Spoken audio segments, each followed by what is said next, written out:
So, okay guys, gusto ko lang i-share sa inyo itong na-discover ko na product, itong Glass Cool, no?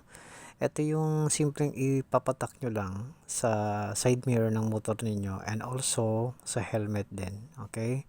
So, ang use nito is para mapalinaw niya yung mga side mirror ng motor natin.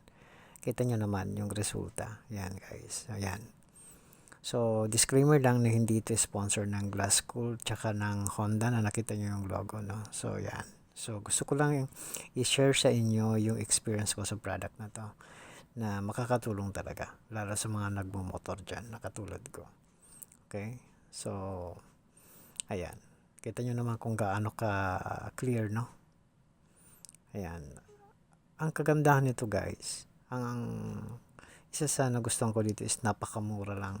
So, nabili ko lang to sa TikTok, no? So, yan. Tingnan nyo naman, yung sa helmet ko to. Yan.